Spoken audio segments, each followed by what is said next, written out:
is giving in to pressure from lawmakers and various groups. It says it will likely extend voter registration by a month. And the world invasion of K-pop continues as BTS is set to return to the concert stage in the United States with a live audience for the first time in more than 2 years.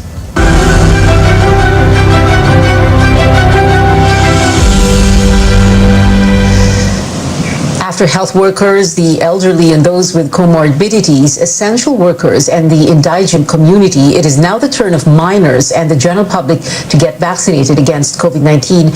But is the supply enough to cover this population? Our Trisha Tarada reports. President Duterte has given the green light to vaccinate the general population, including adolescents, in October as supply stabilizes. Details are not yet available, but Malacanang says the A1 to A3 groups will still be prioritized. Magkakaroon po tayo ng express lane para sa kanila. Pero ang importante lang, dahil nandyan na po ang supply at ang naging problema naman natin dati ay kakulangan ng supply, ngayong maraming supply, sisimulan na po natin ang bakunahan ng general population. The government urges parents to start enlisting their children for vaccination. Malacanang says once the master list is available, authorities will announce who will go first. As of September 28, more than 20.5 million people have already been fully vaccinated against COVID-19. Metro Manila is close to hitting the 80% population protection target. After NCR, Iloilo ranks second in terms of the number of fully vaccinated individuals. Vaccine czar Carlito Galvez hopes to raise full vaccination rate to 50% in key cities, while he expects Metro Manila to achieve population protection by the end of October. Another goal for next month is to increase inoculation with 500,000 to 800,000 doses administered daily. We will ramp up our deliveries. At least maka-reach po tayo ng 100 million by the end of the month so that we can open up more vaccination. Target na we will administer at least 55 million plus doses. The president appeals to those refusing vaccinations to change their minds. He says it's important for everyone to get vaccinated to sustain the gains in the fight against COVID-19. If they insist on refusing vaccination, the president says he may have to flex the state's power for public welfare. Not because we do not believe in your theory or belief or your religion, but because you are a carrier and a danger to society. Talaga pong merong kapangyarihan ng Estado na gumamit ng police power para itaguyod ang ikabubuti ng karamihan. No? Pero pagdating po dyan sa bakuna, antayin po natin dahil kinakailangan din natin ng pulisiya. In Davao City, Mayor Sara Duterte ordered the mandatory vaccination of city government workers. Those who refuse without valid medical reason may be suspended or expelled. The president seems to favor the same directive. So does Defense Secretary Delfin Lorenzana, who says 67% of ICU admissions and 84% of those intubated are unvaccinated. Trisha Tarada, CNN, Philippines. Data from the National Task Force shows as of September 28, the country is close to receiving 70 million doses of vaccines. A huge bulk of the delivery is from the Chinese company Sinovac with 39 million doses, followed by U.S. drug maker Pfizer at nearly 11 million and British-Swedish firm AstraZeneca with nearly 9.6 million. The government set to announce before Friday whether it will retain Alert Level 4 in Metro Manila or lower it to allow more businesses to reopen. But hospital groups say it is too early to downgrade in the middle of the slow decline of COVID-19 cases. Our Tristan Odalo filed this report. Hospitals remain full, hundreds of COVID-19 patients still on the waiting list before being admitted, and lack of manpower. These are some of the indicators why the Philippine College of Physicians and Private Hospitals Association of the Philippines believe that downgrading Metro Manila's alert level is not yet a good idea. Hindi lang siya puno, no? Overflowing pa ang mga pasyente. Alert level 4, I think, to downgrade it, no, to alert level 3, I think that is too premature, no? Dahil hindi pa to, we need to be a little bit more patient para makita natin. Right now, hindi pa rin talaga bumababa yung trend, no? Ang mga hospitals, especially private hospitals, are still full. Mga doctors, talagang hindi nila sinasuggest na tayo mas lumuwag, no? ayaw nga nilang bumaba tayo sa level 3. While both groups acknowledge that there have been several improvements in the hospital situation compared to the start of the surge, like shorter waiting time for admission and more efficient patient management system, these are not enough to say that we can afford to ease restrictions, especially since some health workers have resigned from their post. And then yung ating mga nurses naman, marami ang nag-resign because they are planning to go abroad. May mga nag-resign, yung iba naman ay na mga hinar ng DOH, no, ng ating government, hindi naman nag-renew ng kanilang kontrata. St. Luke's Hospital, on the other hand, says that while they are seeing fewer COVID-19 patients now in their emergency rooms, their ICU facilities remain full. The hospital says situation now remains fluid. Now, as of this moment, we have already rooms for our general nursing units, not the ICU. I would like to just inform everyone our ICU beds are still full. However, our moderate to severe patients, we can start admitting already. The health department reports that Metro Manila's healthcare utilization rate remains high. This means that despite lower COVID-19 cases, medical facilities are still full of patients. The health department says that they're carefully studying their data before making any recommendations on alert level change. So far, the business sector appeals to the government to downgrade the alert level system to 3 in order to allow more businesses to operate and to help the economy. Tristan Udalo, CNN Philippines. Fewer COVID-19 cases today because of low laboratory output. The health department recorded over 13,846 new cases with nearly 40,000 new survivors and 91 deaths. 7 laboratories failed to submit their data. The DOH also fixing technical problems with its data repository system called COVID Kaya. The agency says the server has reached full capacity. The Information and Communications Department looking into the system. Health officials guarantee this will not affect their assessment of the situation. They say this only affects the number of recoveries and deaths. Sa alert level system natin, ang metrics na ginamit natin ay yung dami ng kaso, no? That's one. And the second is the healthcare utilization. That's a different information system. When it comes to the case data, hindi siya naapektuhan kasi may access pa rin tayo sa CDRS, which is where we get the number of new cases, no? So nakakapag-compute pa rin tayo, ilan ang bagong kaso ngayon, no? Ano yung 2-week growth rate, ano yung average daily attack rate. So it had no impact in the assessment. But the University of the Philippines COVID-19 response says the government still needs to polish some data, including contact tracing, hospital utilization, and status of infected medical frontliners. An official of a controversial firm supposedly breaks her silence days after a bombshell revelation at a Senate probe. Members of the media received copies of a statement from Pharmalee's communications arm. The email contained a screenshot showing that the statement was supposedly sent by Crizel Mago this afternoon. CNN Philippines cannot independently verify if the signed statement was made by Mago. Senator Richard Gordon said the Senate did not receive it. In the statement, Mago supposedly apologizes for going off-radar after testimony that Pharmalee swindled government by tampering with the expiration dates of face shields procured using public funds. It said, or the statement said, Mago needed some time to think because she felt pressured by the Senate probe. The statement also read that Mago was never threatened by anyone from Pharmalee. It assured that Mago would continue to cooperate in the legislative inquiry. A lawyer of Pharmalee Director Lincoln Ong is crying foul, saying he is unable to contact his client who is under Senate detention. Ferdinand Topacio says Ong is facing mental torture.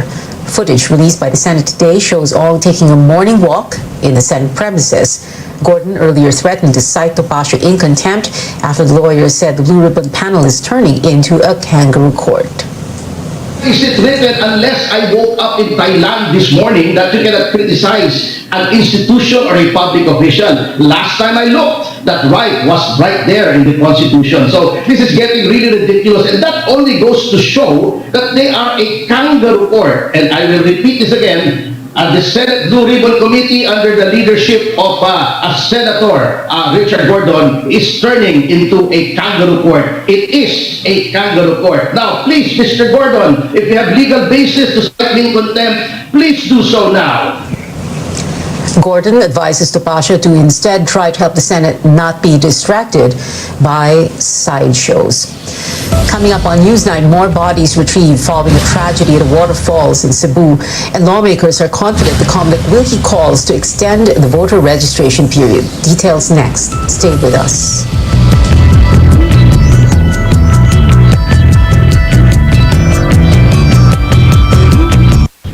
Nagsimula sa isang pangarap. Ako na po, ma'am. Ika'y tutulungang ibahin ang buhay na nakasanayan. Naka 24 months ka na sa pag-ibig. Panghulog na ako sa motor.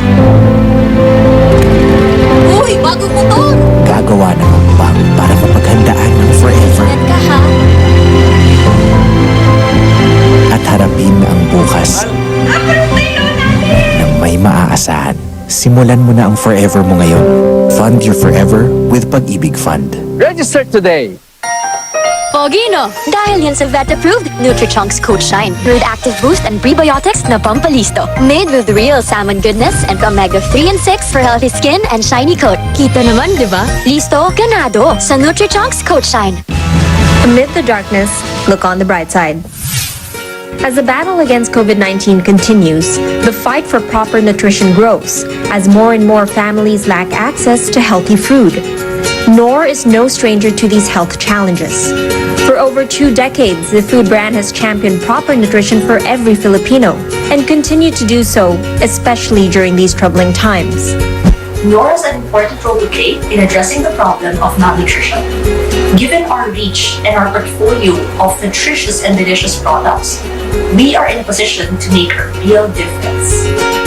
Apart from educating moms and partnering with different organizations, Nor has also remained true to its passion for good food by continually improving on their products to provide essential nutrients that will benefit the families that use them. From its Nor Sinigang sa Sampalok Mix Original that now contains vitamin C, to the popular Nor Broth Cubes that are now also a source of iron. Nor's continuing innovation for positive nutrition is part of the Unilever Sustainable Living Plan. The company's mission is to provide a positive social impact in the markets where it operates. For more information, consumers can visit Nor's website or follow Nor Philippines on Facebook and YouTube. I'm Sam Tadwani, CNN Philippines.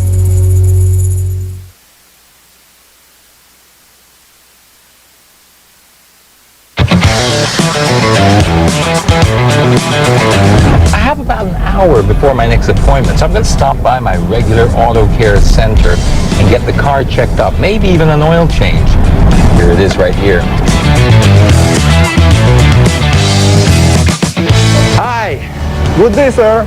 Welcome to Petron Car Care Center. Thank you very much. I just want an oil change, please. Sir, you go to Petron Engine Oil Rebex. You got it.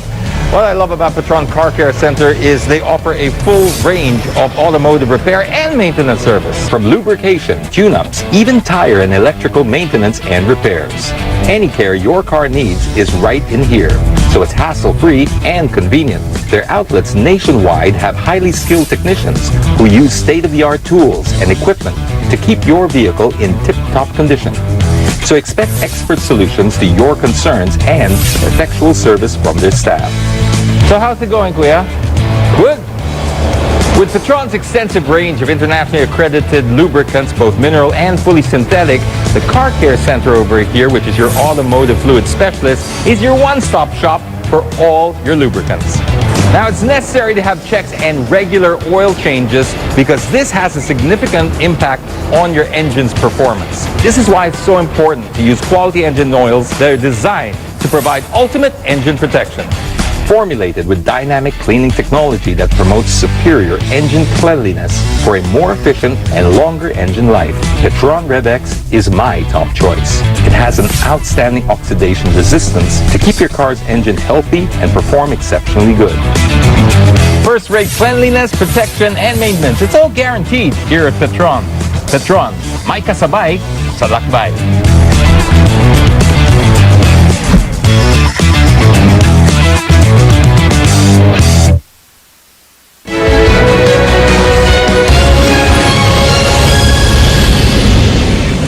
Welcome back to Newsnight, where we go above and beyond the headlines. The death toll in a tragic flash flood in a waterfall in Cebu rises to 3. Authorities said they recovered 2 bodies along the river early this morning. They were identified as 32-year-old Giselle Alastra and her 7-year-old daughter.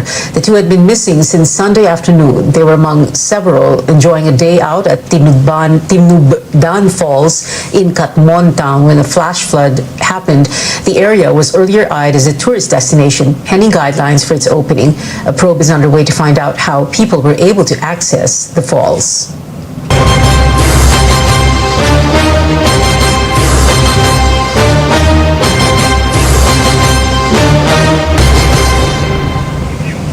Filipinos will likely have more time to register to vote in the May 2022 elections. 2 lawmakers say the Commission on Elections has given assurances that a voter registration deadline will be extended from September 30th to October 31st. Senator Amy Marcos says the poll body's Deputy Executive Director for Operations informed her that the Comelec and Bank will pass a resolution tomorrow extending the registration period. Marcos chairs the Electoral Reforms Committee.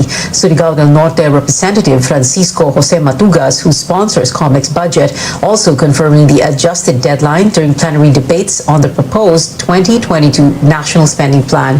Comelec spokesman James Jimenez earlier told reporters the poll body will likely grant an extension.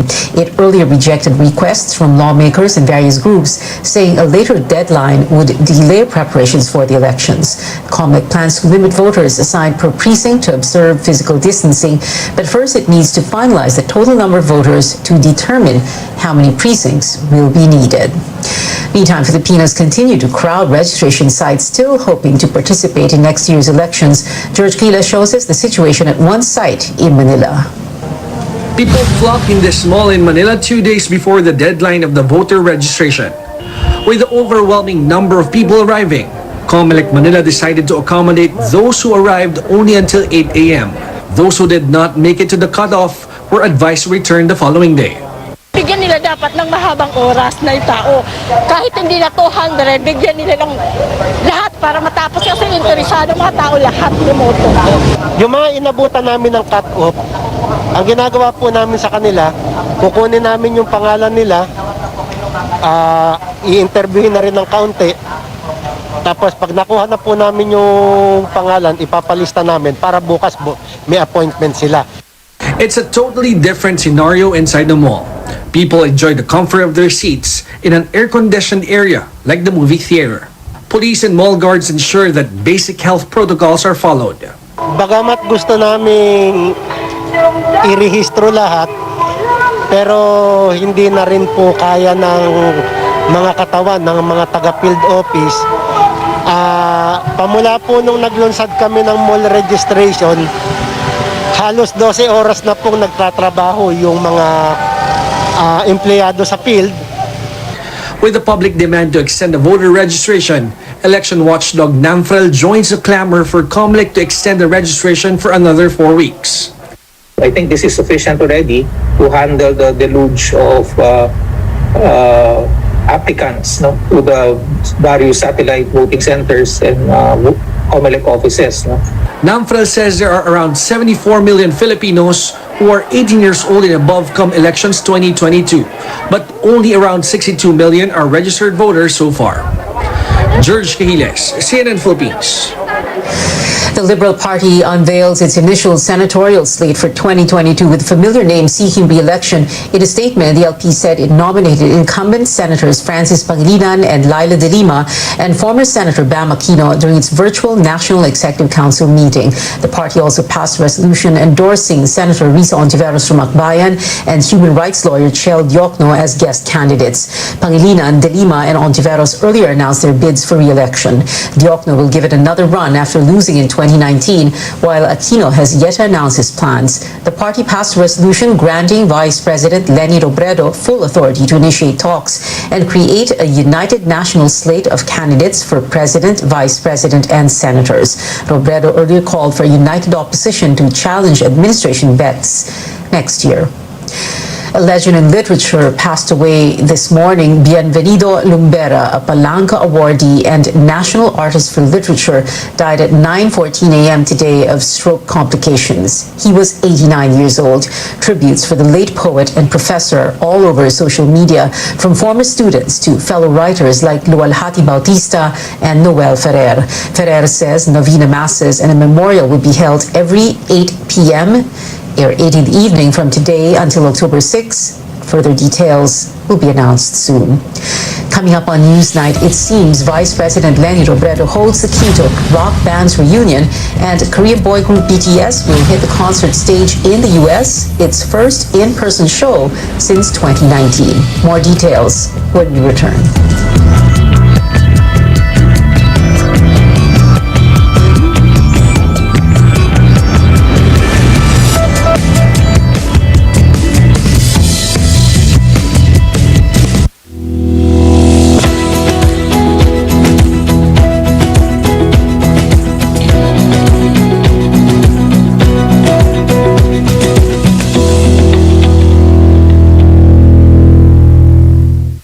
Muna na po ako. Okay, ingat po. Araw-araw, tayo ay hinahamon na mabuhay ng tapat at may integridad. Sobrang sukli. Dahil ang mapagkakatiwalaan sa maliit na bagay, Miss, wallet niyo po. ay mapagkakatiwalaan din sa malaking bagay. Pero ang mandaraya sa maliit na bagay ay mandaraya rin sa malaking bagay.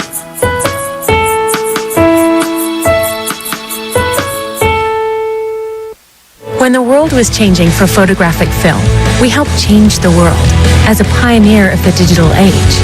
In healthcare, we're revolutionizing diagnostics by applying our AI technology. But why stop there, when we can focus our AI and IoT expertise on business innovation, helping tackle some of the toughest challenges in the workplace? When it comes to innovating for a healthier world and a more sustainable society, we'll never stop. Fujifilm, value from innovation.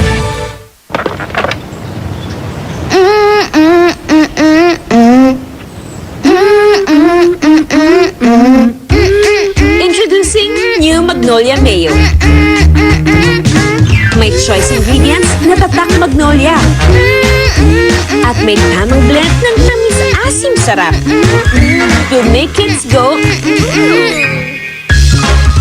Try nyo, new Magnolia Mayo. Hinahanap-hanap na mayo sarap. When it comes to heroes, kahit kailan hindi nagkulang ang Pilipinas. Mga taong matapang, lumalaban, at bumabangon kahit may kinakaharap na problema.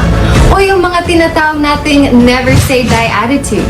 I'm Cristela Bello, your 2021 Ginebra San Miguel Calendar Girl, here to show you just how far a ganado sa buhay attitude can take you. Kaya samahan niyo akong kilalanin ng mga taong pwede nating pagkuhanan ng inspirasyon, lalo na sa panahon ngayon. Here on Bagong Tapang Stories.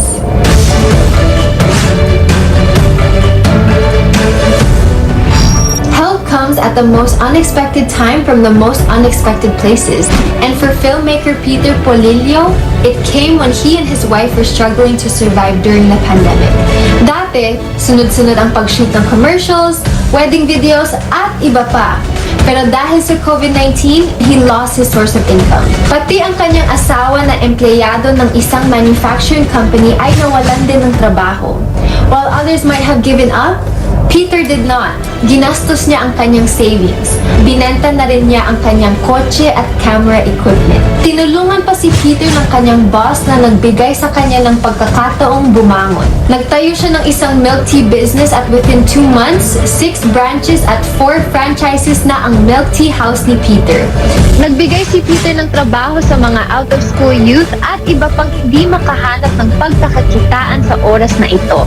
He also started the 10 Drinks, 10 Hospitals project na nagbibigay sa COVID-19 frontliners ng libreng milk tea. With just a little bit of help, Peter went from being in debt to being a success story.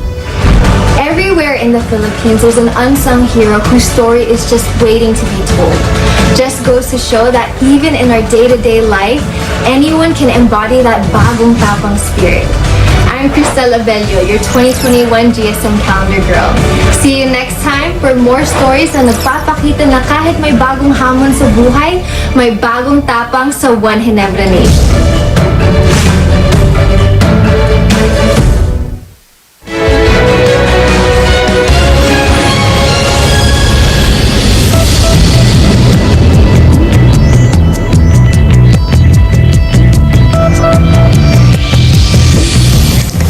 You're watching Newsnight. I'm Pia Ontiveros. San Miguel Corporation reiterates its commitment to provide sustainable and efficient public transport infrastructure amid claims that the Pasig River Expressway project will destroy the river's ecosystem. SMC President and CEO Ramon Ang says the company is holding consultations with various stakeholders and addressing all valid concerns. Ang refutes assumptions that barracks will do more harm than good for the Pasig River, citing the conglomerate's massive efforts to clean up the river system by allotting 2 billion pesos to remove 3 million metric tons of waste. He also rejects claims that barracks will worsen pollution. Ang explains the project's well-designed infrastructure will decongest cities, make trips faster and more economical, and help reduce air pollution caused by hours of traffic jams.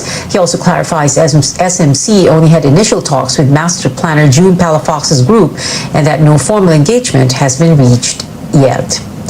Now, for Eraserhead fans who are waiting for that long-anticipated reunion, you don't have to worry because there ain't no need to hurry. That is, unless you are Vice President Lenny Robredo. Replying to a question on Twitter about the group coming back together, the OPM band's lead vocalist, Eli Buendia, said that it is possible if Robredo runs in the 2022 polls. Responding to a post about Buendia's tweet, Robredo shot an ambiguous reply of 3 runner emojis. Buendia later tweeted a disclaimer that his political opinions do not reflect that of other Eraserheads members. Filing for certificates of candidacy is set on for October 1 to 8. As of today, the Vice President has yet to announce plans to run in next year's elections.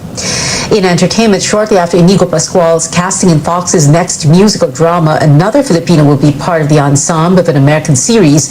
Broadway star Lea Salonga is joining Pretty Little Liars, the original Sin, the remake of a 2010 hit TV program. She announced the news on her Instagram page, sharing that she will be playing one of the mothers on the show. Salonga is set to star as Elodie in the suspenseful reboot series, which will stream on HBO Max. And before we go, 7 K-pop icons are coming back on stage for their first online concert in over 2 years. BTS will perform at an in-person event in Los Angeles, California on November 27 and 28 and on December 1 and 2. But fans who can't make it to the face-to-face gig still have a chance to hear some of the group's newest hit singles live. The Permission to Dance on Stage online show will stream on October 24, over a month earlier than the physical production. It is 88 more days before Christmas, and that is it for now. Thanks for watching. I'll see you again at 7 for News.ph. I'm Pia Ontiveros for Newsnight, where we go above and beyond the headlines.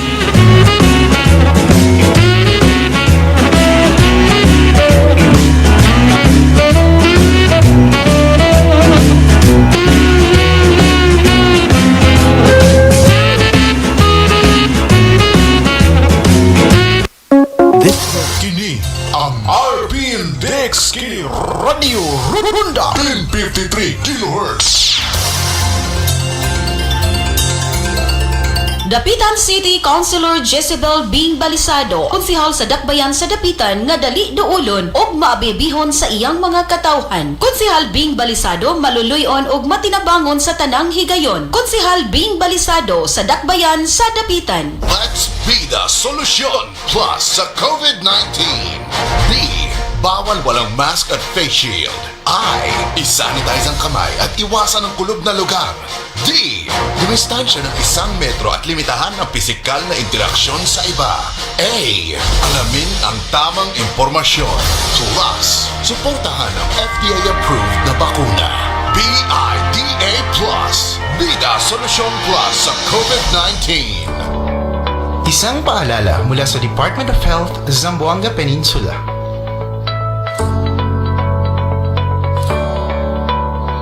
Honorable Angel Halusos Carion, Batanon, Buutan ug Malagaron, City Councilor of the Pitan City, Chairman, Committee on Tourism, Committee on Labor, Committee on Child Welfare and Development. Honorable Angel Halusos Carion, Batanon, Buutan ug Malagaron, City Councilor of the Pitan City. Quincentenary Faith Rewind. The image of Santo Niño was among the gifts presented to Queen Juana, wife of Raja Humalbon, before her baptism. The cross and the image of the Blessed Mother were the other gifts given to her according to Antonio Pigafetta. KBP marks 500 years of Christianity and this station. RPN Radio Philippines Network. DXKD Dipolog Radio Ronda. Member, kapisanan ng mga broadcaster ng Pilipinas.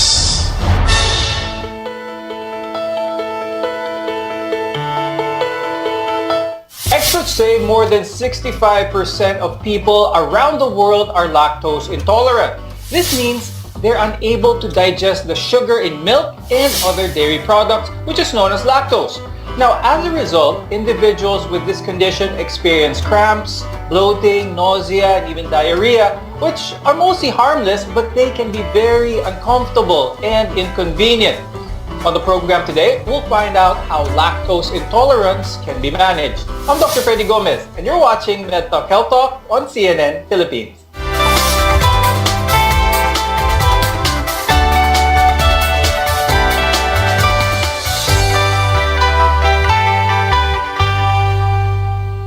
There are some people who have digestive problems after drinking milk, eating ice cream, or dishes with cheese, butter, or even heavy cream. That's because their small intestine or their gut is unable to produce a specific enzyme whose job is to digest the sugar in these dairy products, making them lactose intolerant. Let's welcome our guest for today. With us is Dr. Suzette Coherman, who is a gastroenterologist from the Makati Medical Center.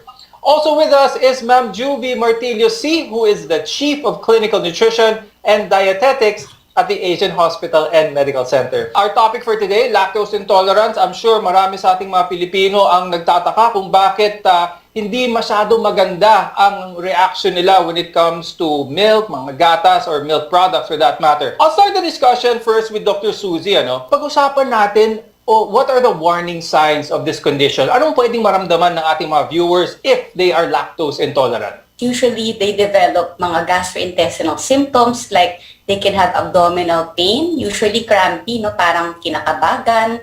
Some patients can develop nausea, vomiting, or frequent burping or flatulence. And these usually are noted after ingestion of milk or milk products. But Dr. Suzy, how quickly does one experience these symptoms after consuming dairy products? Pwede ba itong ma-misinterpret as food poisoning? Patients who have lactose intolerance can develop the symptoms around 30 minutes until around 2 hours after eating the dairy products.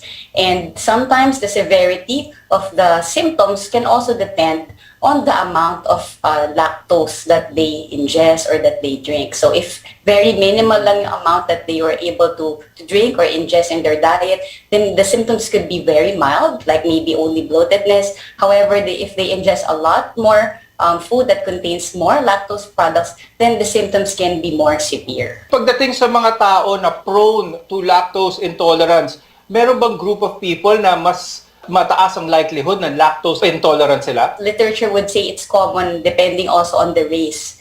So tayo, Asians, are actually more common to develop lactose intolerance. Ma'am Juvie, can people actually develop lactose intolerant over time? Kumbaga habang tumatanda sila, doon lang nila nararamdaman ang simptomas ng lactose intolerance. Meron kasi tayong enzymes na tinatawag na nagbe-breakdown ng milk sugar. So kasi yung katawan natin, kailangan lang ma-absorb ang glucose. So kailangan i-break yun na wala tayong minsan kulang tayo sa enzymes na yon or lactase para sa milk sugar. So habang tumatanda, nababawasan tayo ng lactase. So nagkakaroon na rin tayo ng lactose intolerance. So meron din namang related sa disease, yun yung tinatawag nating yung celiac disease or related sa mga intestinal diseases na nagli-lead na rin sa lactose intolerance, yung mga complications or mga signs and symptoms. And meron din sa mga kids or infants na it would be congenital and developmental. So yun yung may talagang total absence na lactase. So kaya nagkakaroon tayo ng mga lactose intolerances depende sa mga reasons or root cause. Ngayon, Dr. Suzy, is it possible to actually sensitize your gut or pwede bang ma-outgrow itong lactose intolerance? According to some studies, yes, we can also do sensitization, like you can try to ingest small doses of lactose in your body, and usually some patients are able to tolerate small doses of lactose and they are able to tolerate it with minimal or no symptoms. Dr. Suzy, explain natin itong process na to, no? What happens but exactly to the body kapag merong isang taong kumain ng let's say ice cream, for example, or uminom ng gatas? Ano ba yung nangyayari sa katawan? It just means na kulang sila nung lactase na enzyme. And the lactase is usually found in our duodenum or small intestine. So without any lactase, the lactose which is found in the milk or dairy products is not digested. Yung lactose is fermented or metabolized by our intestinal bacteria. And the intestinal bacteria, when it ferments the lactose in the colon, this produces yung mga gas dun sa ating bituka. That's why we develop cramping, abdominal pain, and also yung unabsorbed sugar from the lactose is also causing increased flow of water into the intestine. That's why some patients can also have diarrhea. Ma'am Juvie, you mentioned this a little bit earlier, no? How there could be a number of reasons kung bakit ang katawan natin isn't producing enough lactase. Pag-usapan ulit natin yon para maliwanagan yung ating mga viewers with this. Related po talaga, may mga by genetics po yan sa family, kung talaga pong inherited po yung condition ng lactose intolerance. Meron din po yun, as mentioned, na sa infant pa lang, because of during pregnancy, nagkakaroon tayo ng late na production ng lactase or enzymes. Meron naman, as we grow old, meron naman tayong normal level ng lactase to have this role na mag-breakdown ng lactose natin na kinakain natin sa mga milk and dairy products. Pero because of our age, talagang nagde-decline ang production ng enzymes. While your lactase production can decrease over time, it's possible to be born actually with little to no lactase at all. Now, this is a rare type that's passed on from generation to generation called congenital or developmental lactose intolerant. Dr. Suzy, is this common in the Philippines? What does a patient who does not have lactase at all, what type of symptoms will they have? This is what you call yung congenital lactase deficiency. Actually, this is a very rare condition. So, and it's characterized by an absence, meaning wala talaga silang lactase activity in the small intestine. So, they don't produce lactase at birth. So, these are most common sa mga babies, syempre, because it's congenital. Even as early as infants, they already present with lactose intolerance. And sometimes these patients develop failure to thrive because of the deficiency. No? Hindi nila matolerate yung mga milk from their mommies. If you notice the telltale signs of lactose intolerance after drinking milk or having dairy, it might be time to schedule a doctor's visit. Now, we'll tell you what to expect and the best ways to prevent lactose intolerance when we return. So stay with us on Medtalk Health Talk. We're your partner in healthcare. This is CNN Philippines.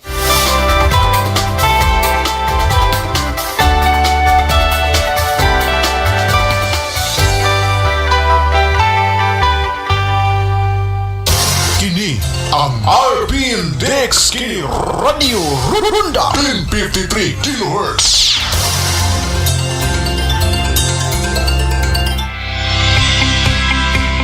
Katungod sa publiko nga masayod sa tinuod nga paghitabo sa palibot, may kalabot na ang pagpadagan sa mga buhatang lokal ug nasyonal. Masayod sa gihimo sa mga gitahasan nga magdumala sa rinda sa atong pangagamanan. Tungod nini nataw kining tulumanon.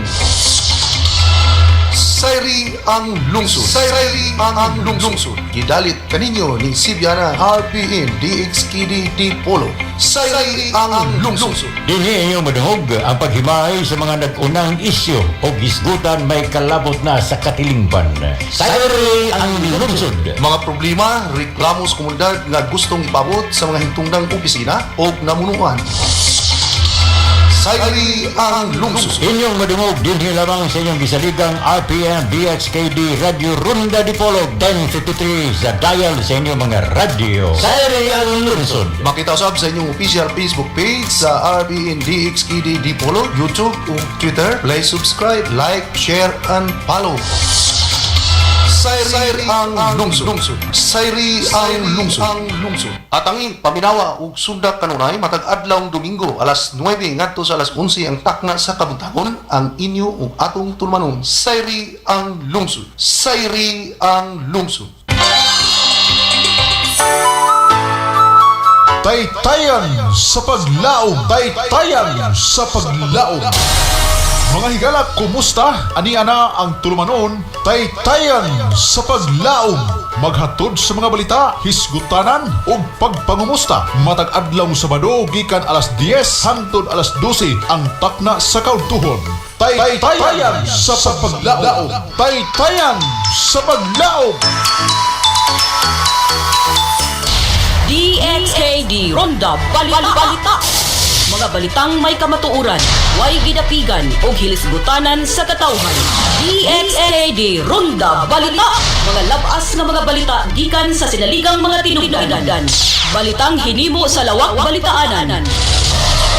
Diin inyong madungog ang mga balitang lokal, regional, national o international o uban pang may kalabutan sa atong katilingban.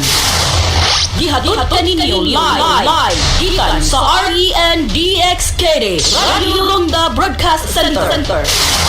DXKD Runda Balita. Inyong madungog matag adlawng Lunes hangtod Biyernes alas 12 hangtod sa alas 2 sa kahaponon ug makita usab sa RPN DXKD Dipolog Facebook page, YouTube ug sa Twitter. DXKD Runda Balita.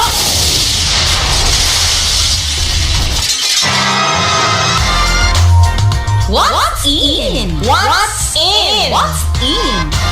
Inyong mabati ang mga bagong urog karon sama sa beauty tips, healthy tips ug uban pang hilisgutanan nga angay natong masayran. What's in? Magchika usab kita apil na ang mga intrigang mga panghitabo ning panahon karon. Tala na magchika tayo aning atong programa karon. What's in? Inyong mabati sa RPN DXKD Radio Ronda 53 kHz sa dial sa inyong mga radio ug inyong makita sa DXKD Facebook page, YouTube ug sa Twitter. Inyong mabati matag alas 4 hangtod alas 6 sa gabi. What's in?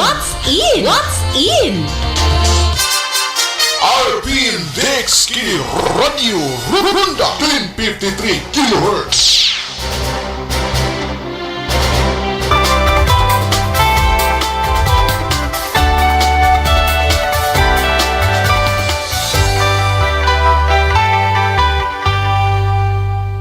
I'm Dr. Freddy Gomez, and this is Medtalk Health Talk on CNN Philippines. Now, many adults experience bloating, cramps, diarrhea, or even vomiting after drinking milk or eating milk products. Today, we'll walk you through what you need to do about it. Let's discuss pag-diagnose ng lactose intolerance. Because the first step, as recommended, is to try cutting it from your diet. Now, if your symptoms ease after a day or two, it's more likely that you're lactose intolerant. And your doctor can confirm this diagnosis with actually a few tests. Pag-usapan natin yon na Dr. Suzette, kung ano ba ang if you have a suspicion of your patient being lactose intolerant, what are some of the definitive tests for this?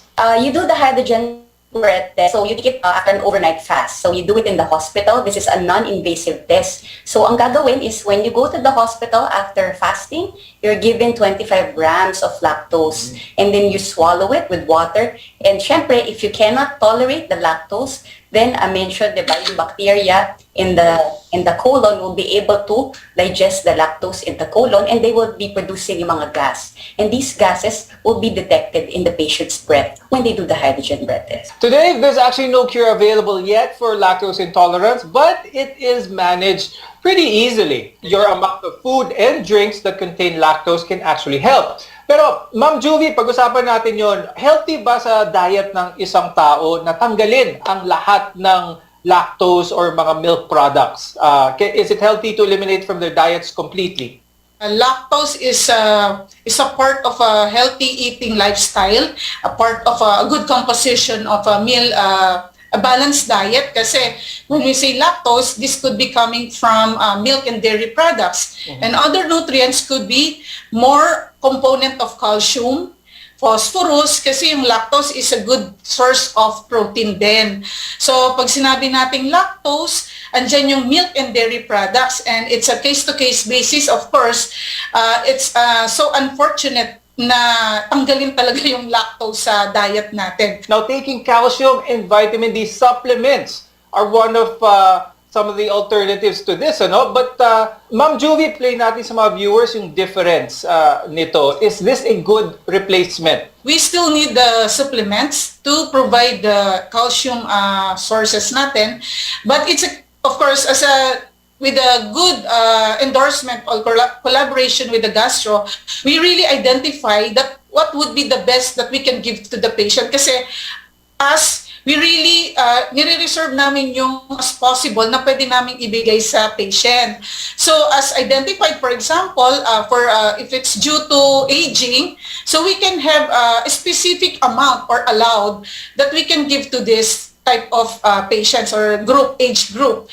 But if it's related to diseases, there would be a consideration of supplements, calcium supplements or other nutrients para lang ma-maintain yung function natin sa body or balance. Kasi if we don't give enough supplements, may lack of, we will have our nutrient deficiencies naman. Now, I'd like to ask Dr. Suzy, on the extreme end, can someone who is lactose intolerant be the explanation for any mood changes, any fatigue that they feel in their daily lives, symptoms that may not immediately make them think that it could be due to lactose intolerance? Can it reach this point? If you have lactose intolerance and you're not able to absorb yung mga other like calcium in the milk, then or vitamin D kulang din. So severe vitamin D deficiency can also cause yung mga mood changes, depression, mga ganyan. And yun, low calcium can also cause yung mga poor bones. So yes, so maybe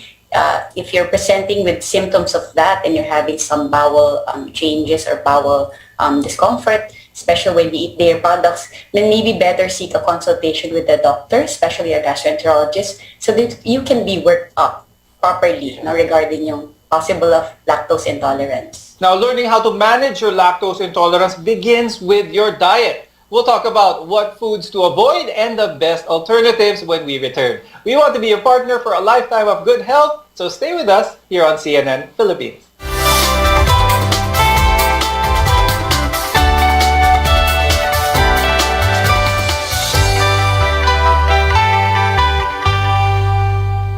Kini ang RPN DXKD Radio Runda 1053 kHz.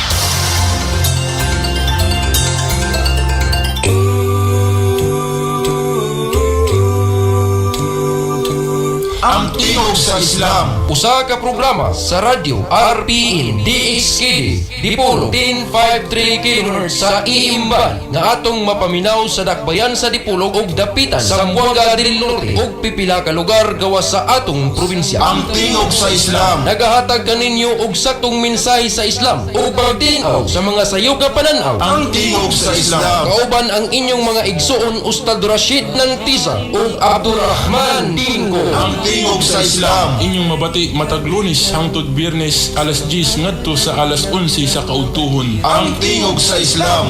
Pagpansinin ang kuro-kuro,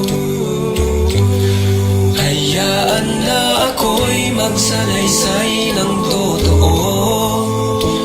Marapat mong malaman ang tunay na mensahe't aral ng Islam.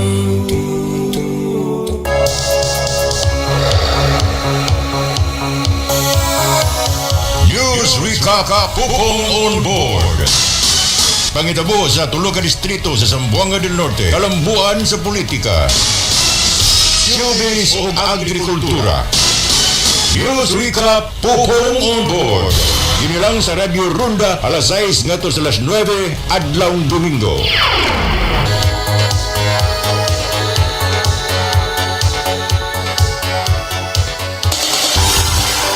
Mahigalan namong suking tigpaminaw, maayong adlaw kaninyong tanan. Ang DXKD AM Station RPN Management Dipolog City magpahigayon og libreng panag-inambitay sa pulong sa Ginoo. Dialogo sa kamaturan. Among giawag tanang magawali sa naglain-laing relihiyon sa pagtambong ning maong programa. Dialogo sa kamaturan. Aron mapabati is tanang katawhan ang inyong matag baruganan sumala sa kamaturan alang sa hingpit nga kaluwasan ug kinabuhing walay katapusan. Dialogo sa kamaturan. Ang dialogo sa kamaturan ninyong mabati matag alas 3 ngadto sa alas 5 sa hapon adlaw Domingo.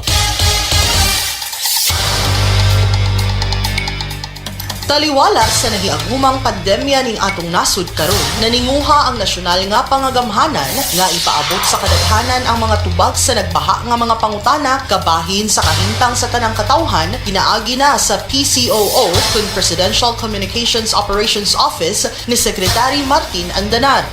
Laging handa! Programa sa tanang sibyaanan nga mohatag katinawan sa mga pangutana sa katawhan. Laging handa! Programang makahatag kasayuran sa benepisyo ug ayuda alang sa katawhan. Laging handa! Programang maghatod sa mga impormasyon kabahin sa pagpangandam ug mga gipatuman sa nasyonal nga pangagamhanan taliwala sa pandemyang COVID-19. Laging handa! Mapaminaw matag Lunes hangtod Sabado alas 11 ngadto alas 12 sa kaugtuhon. Diri lamang sa RPN DXKD Dipolog 1053 kHz sa atong mga AM radio bands o sa RPN DXKD Dipolog sa Facebook account. Magkahiusa kita aron mapakgang ang pagkuyanap sa COVID-19. Laging handa! Hatod ka nato sa Presidential Communications Operations Office kun PCOO. RPN DXKD Radio Ronda 1053 kHz.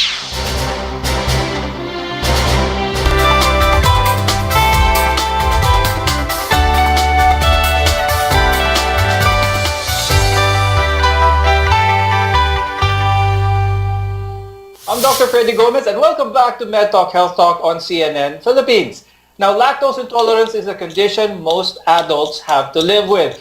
There's actually no way to prevent it effectively, but while those living with the condition can consume some dairy without symptoms, there are alternative ways to get your daily dose of calcium as well as vitamin D. Now, we'll take a closer look at what foods you should eat and avoid for a lactose-free diet. Talk about supplement to start this off, specifically those lactase enzyme tablets. Are these tablets effective? Should our viewers take this if they are lactose intolerant?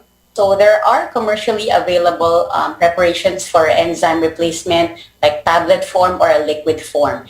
And these patients who are lactose intolerant can try taking, these supplements every time they eat food that contains lactose. However, you have to keep in mind that it's not as effective na 100% because sometimes hindi din siya porque na you took these enzymes automatically no symptoms at all.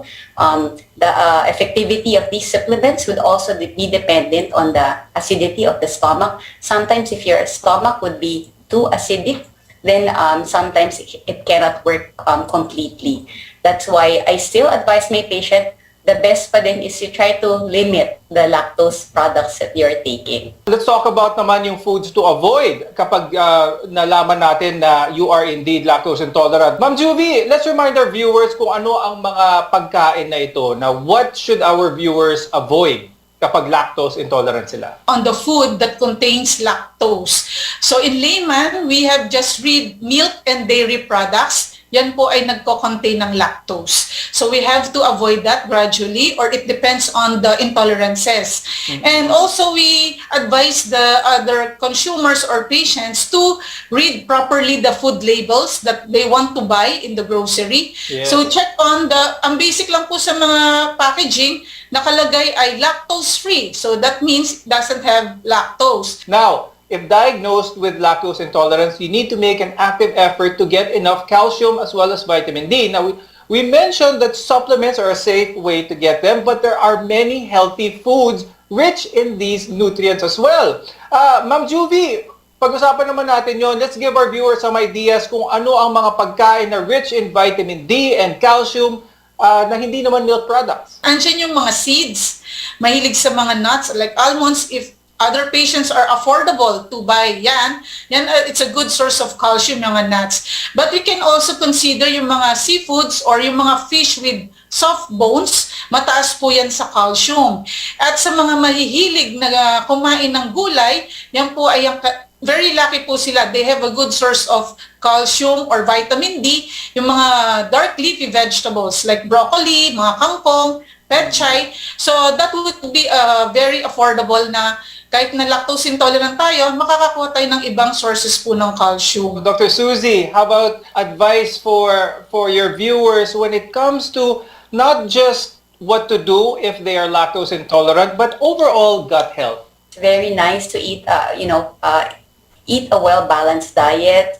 Make sure to exercise also because that also, stimulates yung ating digestion. So if you're prone on sitting lang, syempre, most patients, they really feel bloated or constipated. So movement, exercise, balanced diet, and a regular checkup with your gastroenterologist. Remember, when it comes to lactose intolerance, each individual is unique. Learn how much dairy you can eat and drink without feeling any symptoms. Try smaller servings at first, and you can gradually increase from there.